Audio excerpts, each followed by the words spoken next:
across the way in our Cougar Council room is David Nixon. I like the Cougar Council room. I like that. Has a good ring to it. Got a carpet. We've got so many jokes. I'm not going to. What's up, David? How you doing, man? Doing well. It's like I said, this has now become kind of the BYU TV sports room, right? I mean, this is where we host. We have another name for it, but yeah. Yeah, but I mean, this is ours. It just feels good to have our own room. So I feel comfortable sitting here in our. I thought it was C, but room. Apparently there's another show in there. It's Studio BYU Sports. Like 1 billion views or something. It's crazy. Hey, exciting times in the family on Sunday. I mean, how wild was that? I mean, during break we were just talking about how I was there with my little boys at home, watching the Saints game on our iPad, and it was. There's Uncle Taysom. It was unbelievable. That's what they were saying. That's what they call him, Uncle Taysom, right? And just going nuts. And him and I were texting after the game, and deservedly so. He was really sore. He was like, "Man, I'm pretty banged up." And the crazy thing about him is the fact that it's not just running back. It's not just quarterback. I mean, he's doing kickoff returns now. Recovering fumble. But he's also on the punt team. He's a personal protector. Well, guess what? Personal protector. You got dudes taking a 5-yard running start at you.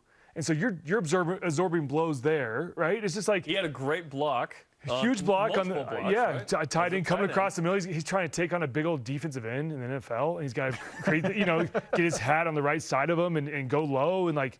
He's asked to do so much. So much. Obviously. And the thing that you got to remember is this is all coming off of a Liz Frank injury that he just had, not even a year ago. We're talking like 10 months ago. It was the last game of the year. He's the bionic man. And that was insane. His second Liz Frank, obviously, from 2015. Yeah.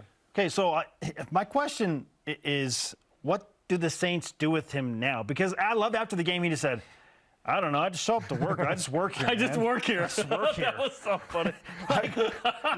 What is his role? Honestly, I think that is his approach because I think every week, depending on who they're playing, they have a different game plan in place for him, right? And injuries are happening. I mean, Alvin Kamara was out, right?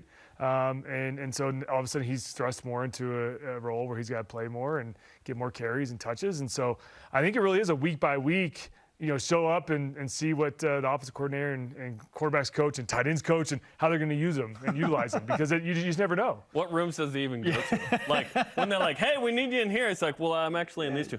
Someone tweeted. Monday's your tight ends day. Tuesday's your quarterback's day. Rotate. Yeah, rotate. Wednesday special teams. Someone after the game said Taysom Hill wasn't available for post-game comment because he was changing someone's tire on the way to do surgery and then finishing the night off by doing someone's taxes. Like, the versatility is obviously amazing. This was his greatest game in the NFL. I looked it up, David. I couldn't find anyone else who had all those numbers, in a game of 4 touchdowns and a single kickoff return yard and a fumble recovery. Now, tell me this. Is he better suited, and this is the great debate, is he better suited as a starting quarterback or this? Because his effect on the game is awesome either way. But it feels like he has a bigger impact when he's the other guy, if you will. I don't know. As a quarterback, obviously you put the ball in his hands, it's awesome. But he's not doing what he's doing on special teams or creating wrinkles in the same way. It's tough because we want him to be a starting quarterback, obviously. That's the pinnacle of success at that position. But what he's doing is so special that I wonder if there's some writers, if he keeps this going in several years, that go, why isn't he in the Hall of Fame for his uniqueness? Yeah, you know what I mean? 100%. Because he does not have a shot at the Hall of Fame as a quarterback, let's be honest. Yep. But he does as this guy. Yeah, and we've talked about this before. I mean, there's no comp for him, right? You can't compare him to anybody. I mean, people try to compare it to Tim Tebow, but, I mean, that's not even remotely close, I'm right? offended by that. Well, and Tim Tebow didn't have, like, 4.4 speed like Taysom has, right? No. So you can't even go there. But it's something NFL has never seen. And a guy who can line up in all these different positions and do all these, I mean, throw blocks, return kicks, in crucial spots and crucial points of the game, too, right? I mean, that touchdown he scored at the end, running was, they needed it. They were down. It was a shootout. Yeah. Needed all those. So it's just, it's crazy what he's doing. And I think for him, he's just enjoying it because, with him, I think he realizes with injuries that your season can be cut short at any moment. Yeah. And so you've got to kind of enjoy the ride while you can. And But there's no doubt he's sore. He's really sore. It was the best of both worlds for me because I want the Seahawks to stink this year because I want to hire Tank for Jaron. So It was a good game, and Taysom played well, and the Seahawks barely lost. Almost got him, guys. It was the best. It was of the both perfect worlds. game. Yeah. David Nixon is with us on BYU Sports Nation. We turn the page now to BYU football following, frankly, a frustrating loss to Notre Dame. And there are a bunch of concerns surrounding the program right now, notably injuries, slow starts, special teams, kicking game, the run game. David, what's your number one concern within BYU football at this moment? I think for me, I'm always able to turn and look at the defense because that's what I know best. And for this BYU defense, it's a lack of identity. And I think this is a defense I heard you guys talking about before I came on, where the coaching staff is saying guys are in the wrong spots and you know we're not assignment sound. Well, that happens when you don't have an identity and when you don't have a defense to lean back on. And so in our day we had a 3-4, and that was our base package. And we knew exactly where our run fits were, depending on whatever team we played. When you say fit, where you're supposed to be. Where your assignment is, Yeah. right? Your assignment is what gap you're supposed to be in and what leverage you're supposed to have, right? Meaning which side of the guy. Yeah, yeah, exactly. So if a guy comes to block you, is your helmet supposed to be on the outside of him, or are you supposed to be on the inside of him? Are you supposed to take away the C gap, or are you supposed to take away the D gap, right? And that was our base defense. I feel like right now our BYU's defense has been more reactionary. We're reacting to the opposing teams we're playing. Sure. Whereas I would love to see us come out and say, we're a 4-3 defense and try and beat us. And everybody knows that I've got outside contain. I've got to be outside. If I'm a D tackle, I've got A gap to A gap, right? Whatever it may be. And the coaching staff can put them in the right positions. But then there's no uncertainty. So we saw a couple plays, and we'll break it down today on AFR, where you had two guys outside. And sure enough, the running back bounces it inside and goes for 12 yards, right? And you can't have that happen. You've got to be gap sound, right? And so I would love for this BYU defense to evolve and have enough confidence to say, okay, backer, you got outside, safety, you got inside, no matter what. And if somehow the running back bounces it and the outside backer misses them, hey, outside backer, you're out of the game. Like you didn't do your assignment, right? And so it's easy to break down. Whereas I think right now, every game we're changing things up, going with different game plans depending on who we're facing.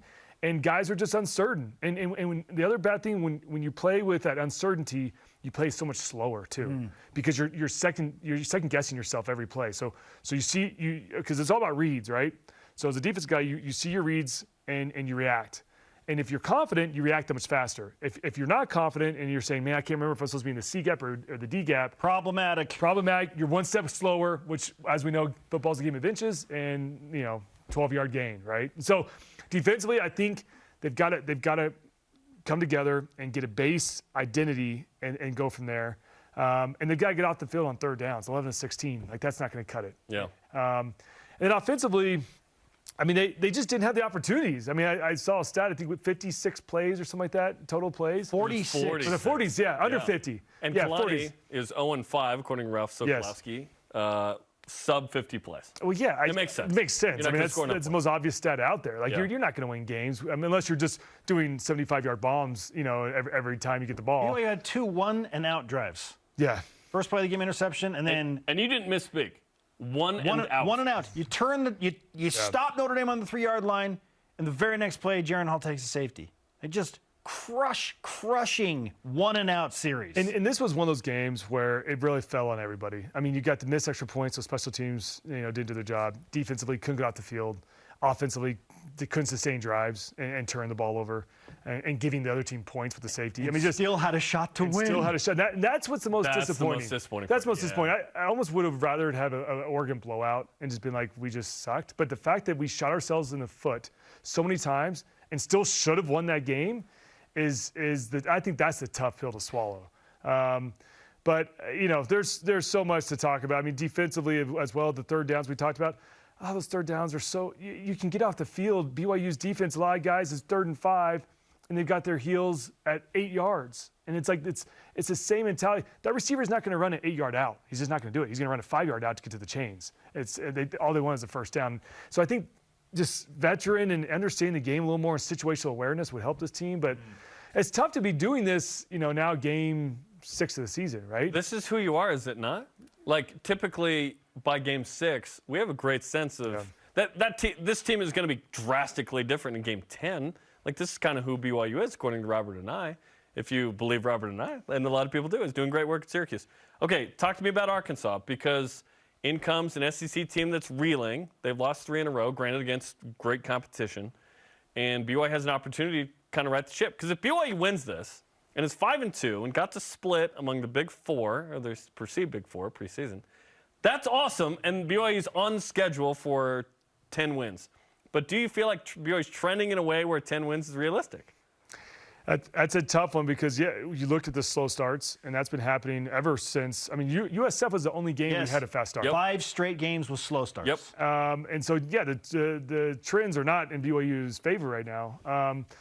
But at home helps, obviously, and this team plays well at home, as we know. Afternoon games aren't kind to BYU, also as we know from stats. But I think this is a team that can get it right. I mean, they've got the talent. And frankly, I think they've got the coaching staff too. I believe in this coaching staff. They've just got to mesh those two together. And I think Jaron's injuries and what he was dealing with didn't help last week as well.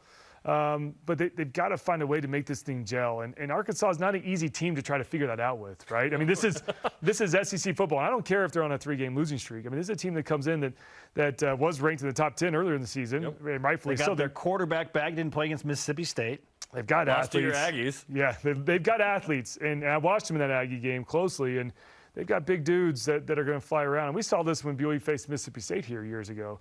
And Mississippi State was kind of middle of the SEC, maybe almost bottom that year. Tough. They were 5-7 that year. Yeah, and they played BYU obviously into double overtime, right? Yep. I mean, it was, and so it's just going to be a slugfest. Arkansas is one of the most heavy run teams in the country, and so BYU's got to bring their big boy pads and get ready because, if you watch the film, if you're Arkansas, you're watching the film.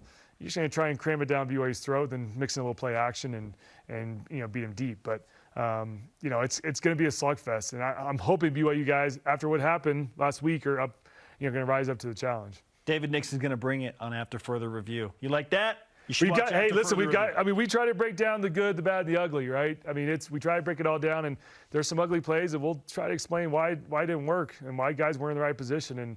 And when you watch After Further Review, hopefully you leave with a little better understanding of what coaches are saying, where it's like we're so close, we just got guys in the wrong spots, and we'll kind of try and point that out.